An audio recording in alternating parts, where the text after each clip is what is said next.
Tonight on 3 News, the Pope is attacked at his Christmas Eve Mass, while Vatican security already know the woman in red. He was fighting for his life 3 days ago. Now shot Constable Jeremy Snow shares his Christmas message for his police colleagues. The Christmas spirit. While city missions here provide meals for thousands, in America an unknown songwriter gets the nod from Hollywood. And a winning formula. Scientists work out how you can win every time when pulling your Christmas cracker.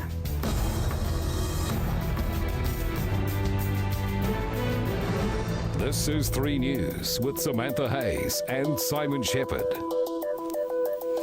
Kia ora, good evening. The Pope has been attacked and knocked to the ground during Christmas Mass at the Vatican. A woman leapt the security barriers and dragged him down. She's reported to be the same person who attacked him this time last year. The Pope's okay, but in the violent scuffle, one of his cardinals broke a leg. Rachel Morton reports. It took just seconds. The woman in red leapt over the barrier and pulled the Pope to the ground, taking an elderly cardinal with them. Vatican security quickly surrounded the woman while the Pope was helped to his feet. Moments later, he continued up the aisle, seemingly unfazed by the attack. The gasps of the congregation then turned to applause.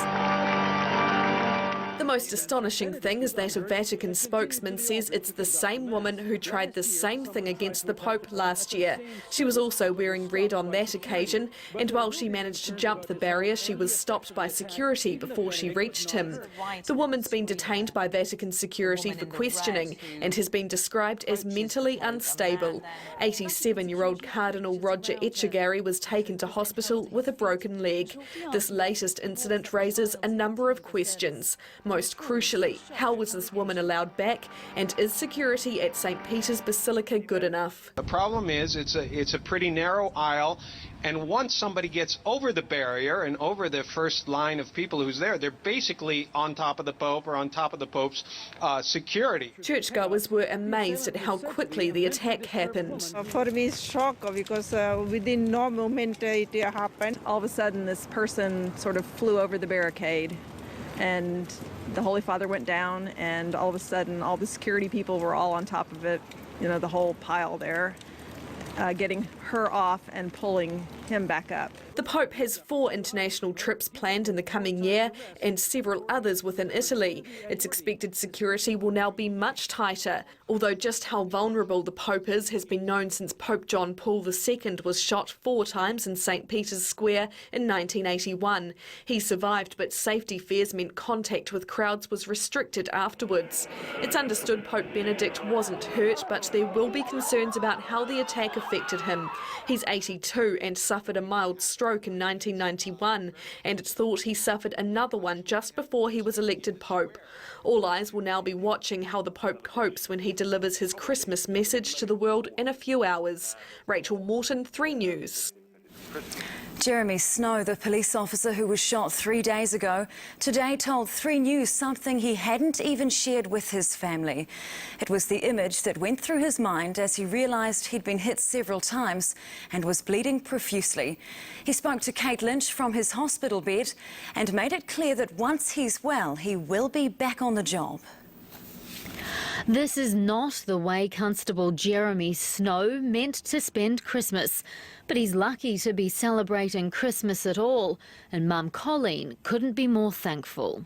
Grateful that he's alive. I really am. I mean, he's a bit bunged up, but yeah, really grateful that we've still got him, you know, but God's been really good. 3 News can reveal Snow lost 5 litres of blood when he was shot, and the human body only has 6. 3 days later, and after hours of surgery, the 28-year-old is sitting up, chatting. He even had Christmas dinner surrounded by family. That's what this day's about. It's about family, about friends, about love, and about, you know, just being there for each other. And this has really brought the family together. He told 3 News something he hadn't even told his family yet, that as he lay bleeding, the names Len Snee and Don Wilkinson flickered through his mind. There are a few plaques on a wall down at Police College that I was really scared that my name might be going up next to at one stage. So, you know, that my heart goes out to those family members who have lost police officers on the job. Snow hasn't given a formal statement to police, who are still gathering evidence. Yesterday, they arrested and charged a second man, 43-year-old Darren Court, in connection with the shooting. Yesterday afternoon, we were out knocking on doors of friends and associates of his, and late yesterday afternoon we located him at an address in West Auckland. Detectives believe Court was there when Snow was shot, so what he knows is vital. I'm confident we've now spoken to everyone that was there at the time, and as a result of that, we're able to piece together exactly what took place. Another man who has name suppression has been charged with attempting to murder Snow. They'll both appear in court on Tuesday. But right now, Snow's family is only thinking of his recovery. Yes, he's still got open wounds, which they're waiting to make sure there's no infections so there will be other surgeries to close the wounds up, and but the physio was there this morning and the doctors have been there, so he's on the way of recovery. It just takes time now, just got to take time. And a brighter, happier new year. Kate Lynch, 3 News. Last-minute Christmas shoppers boosted EFTPOS transactions to an all-time record high, but provider Paymark doubts the peak will last through the Boxing Day sales. New Zealand has spent $226 million in electronic transactions alone yesterday. That's 10 million more than last year. At the busiest time between midday and 1 p.m, there were 131 transactions per second.